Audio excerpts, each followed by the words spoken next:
been accumulating quite a bit of stuff over the past couple weeks. I feel like I haven't done a haul for a quick minute. I've been doing quite a few first impression type videos and stuff like that, but I'm going to try to haul as much of the stuff that I got as I can. I'm probably going to have to split it into two or film the rest of it another day, but let's just jump right into some of the things that I got. I'm just going to start out with these new Stila palettes. They're the Eyes Are the Window palettes. They came out with 4 of them. I did a whole first impression video with swatches, which I'll link down below for you guys. I just wanted to kind of give an update because I've used them all now, and I still feel the same way about this one. Here is the body palette. This is the one that I have on right now. I still feel the same way. The textures are really inconsistent throughout the palette. Some are dry, some are smoother, some are flakier, and I have had to go into the shades, dipped into them with my brush quite a bit to get the pigment out of them, but they built up nicely and they blend nicely. So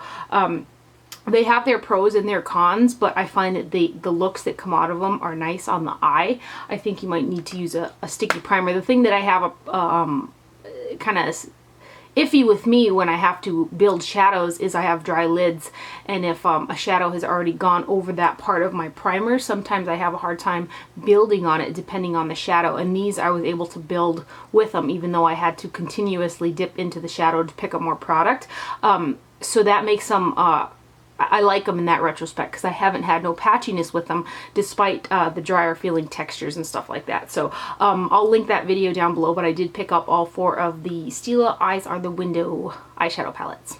I also dipped into a whole nother realm of eyeshadow heaven recently. I've heard about Viseart for a while.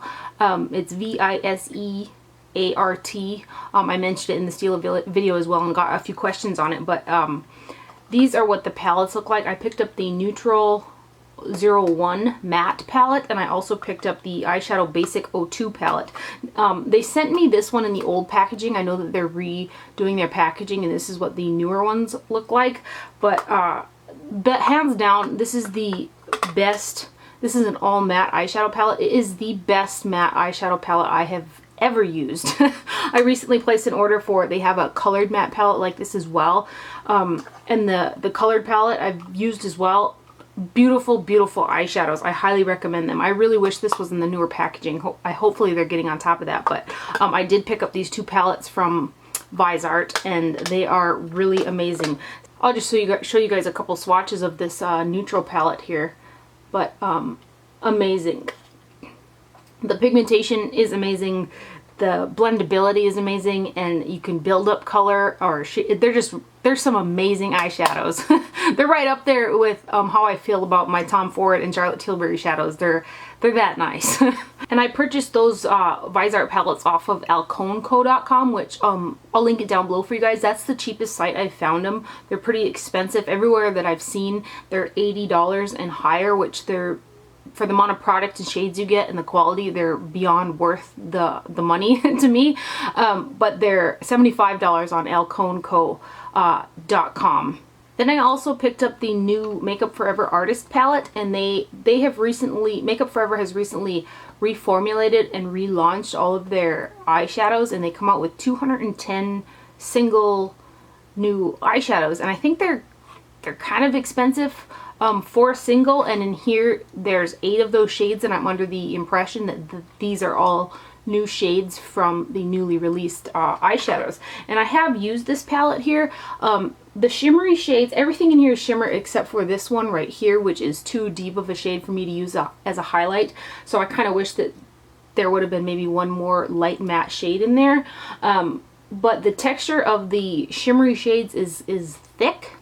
Like a little bit goes a long way, and it's a thicker texture. So like if I packed on a shimmery shade on the lid and I didn't do it very sheerly, there's definite transfer going to, for me, because I have hooded eyes, it's gonna transfer through the crease. Phoebe just walked in here and she's made me fumble on my words. Anyway, the shades are really gorgeous though, and they did blend and they do pack great pigmentation and stuff like that. Again, only one matte shade in the bunch, but let me swatch a couple of these so you guys can see. They are highly pigmented, but again, the texture is thicker. So you can see that, I'll show you, these should travel, these little finger swatches should travel quite a ways on the skin. See, like that. So, but I think for the money, and considering there's 8 of their new shadows in there, price-wise and stuff like that, I think it's a good little palette. And I like some color and purples and stuff like that, so I am glad I picked it up, and the packaging is really cute. I also couldn't help myself, and I bought the new Beauty Blenders Micro Mini size, and these are very, very tiny. This one I have not used, but they're very, very small. This is a regular sized beauty blender. Both of these are dry, by the way, but this is the size comparison of the two.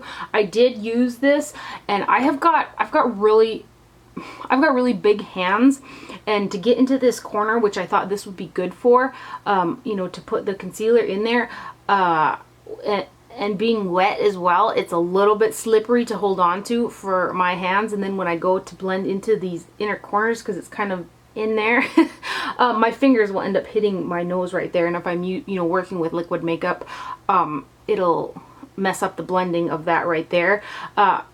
They're cute and they're nice, and they definitely work for precision use, but I really don't think that there's anything that these could do that this can't. Like the tip of this is fine enough for me to blend, you know, the concealer right here without carrying it all the way up to my lash line. And both of them are just too big for me to get into the inner corners of my eyes right here. So they're cute, but they're expensive, man. They're like really expensive for what they are, like a tiny piece of sponge. They're making a killing off these things, I swear. Real Techniques needs to dupe it real quick. I wish they would start putting these like on a handle though. Wouldn't that would be so much more handy, I think. But I did pick up these. There's 2 of them. I think they're $17.95 or something like that for 2. Pretty expensive. I don't see myself using them all that often, to be honest. For the longest time, I've wanted a Tom Ford bronzer, and I just never went and bought one because I didn't know what shade to choose. They come in 2 shades. There's Terra, and the other one I believe is Gold something. Shade 1 and 2 in any event. The other one has got some shimmers in it, and this one here is kind of completely matte. And I had asked Mercier Alex here on YouTube, I'll put his channel down below, what shade, because he's really familiar with Tom Ford. So I was asking him which one would be more cool for my skin tone, because I like a cooler toned bronzer, and he said Terra. So this is a nice, I think it's kind of neutral cool. I think both warm and cool skin tones can get away with it, but this is probably the easiest bronzer to use that I've ever used. I do use it with the Tom Ford bronzer brush, which is also one of my favorite bronzing brushes. You can totally load up a brush with the bronzer, and you do not have to worry about overdoing it on your face. It builds, it blends, it shears out. At first, when I first started using it, I was kind of a little confused by how it came onto the skin, because when you first start putting it on, you don't really see it till you stop and step back, and it is a very, very natural, easy to use bronzer. I wasn't expecting that from it. I thought it was going to be more, because I kind of slap bronzer on my face exactly where I want it and blend out certain spots, whether I want it more sheer or heavier in certain spots and stuff like that. I don't know if that made sense, but this here is, like I said, again, one of the easiest bronzers I've ever used in my life. The color is great as well. It's just it's really different. I've never used any bronzer that is quite like this, and I think that you'd have to use it to really understand what I'm saying. But I do quite like it, I will say that. I don't know if you guys are going to be able to see a swatch here on my hand, but this is it right here, and there is a swatch of it. And it is a really pretty matte, but I think it almost comes off like a satin on the face. But and you get a load of product. Super expensive, but this is going to last me a long time.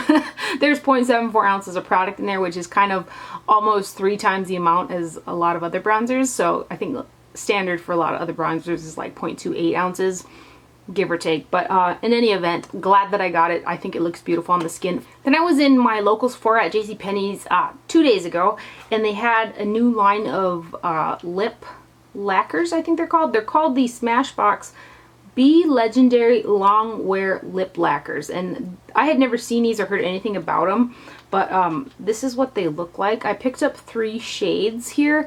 I do have this one on right here, which is called Lilac, over one of those Buxom lip foundations. I'm not sure how I feel about the lip foundations just yet. I put this on, which I guess I might as well haul that too. It's in the shade Nude.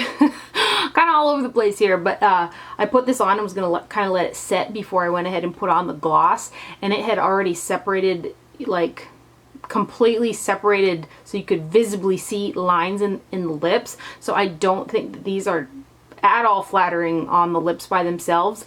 So I kind of mushed my lips really good together, and then I put this lilac gloss over the top, and that is what is on my lips right now. Granted, the lip foundation did alter the color of the lacquer, so it's supposed to be like a foundation to mute out. I thought it would kind of prime a bit and help this hold more true to color, and kind of the opposite happened. So not so sure how I feel about this. If it prolongs the wear of some of my nude lipsticks or glosses, then maybe, but as far as a lip foundation, I don't think it's great to put like any color over it, because I do feel like it alters it. But anyway, so I did pick this up in Nude, and then the 3 glosses that I picked up, I'll swatch for you guys. I have Lilac here, which again is what's on my lips, and it is a stunning, stunning color. These are really nice. These have great pigmentation. They're not sticky. They feel really comfortable on the lips. I wanted to get a whole bunch of them. I contained myself and was like, just get 3 of them. You might not even like them. But so far I've been liking them. I wore this other one I got yesterday, and this one is in Rose Water. Yeah, no wait. I wore, what does it say? Flushed. I wore Flushed yesterday. Let me swatch this one here. This one right here is Rose Water, and this one is Flushed, and there is Lilac. The Flush shade right here is the only one that's got some real micro shimmers. It almost looks like in the tube a lighter version of like NARS Orgasm type style of a gloss, but the Rose Water and the Lilac don't have any shimmers in them. But I think that they're just, I'm not a gloss girl, but these are nice. Like, they're called lip lacquers, but I think they're more like the hybrid type of formula, kind of like the Dior Fluid Sticks or those type of products that have been coming out. But they feel really nice on the lips. That they have a nice shiny finish. I've been liking them so far. Couple blushes. I had known that MAC repackaged some of their mineralized stuff, and I thought that they had just repackaged the stuff that's in the permanent line, but I'd never heard of this, and the color just like screamed at me. It's called it's the MAC Mineralized Blush in Just a Wisp, and I've had this for a couple weeks, and it is so pretty. It is like a mineralized shimmery version of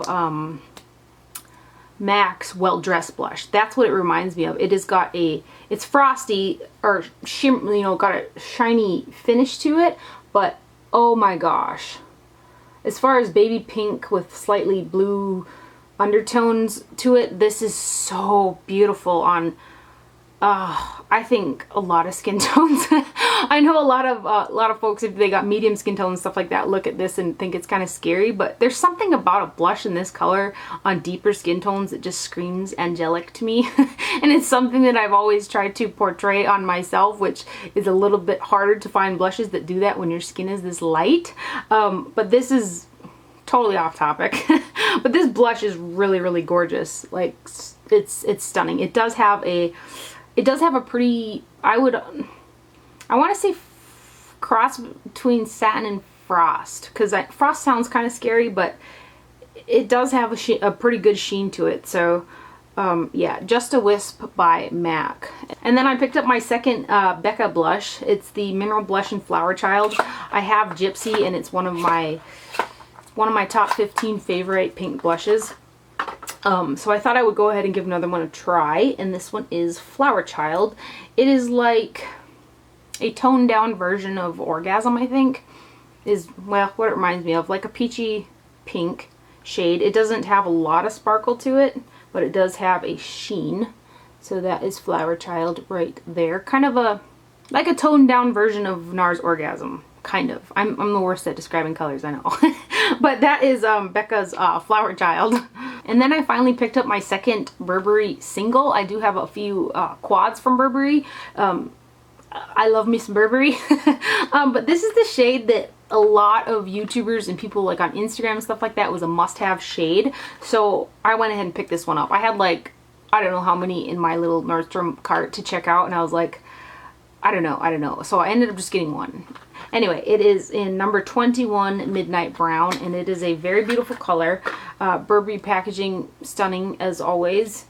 And then the shade looks like that. I haven't even used it yet, so I can't tell you, but I do know the quality of Burberry shadows is so there.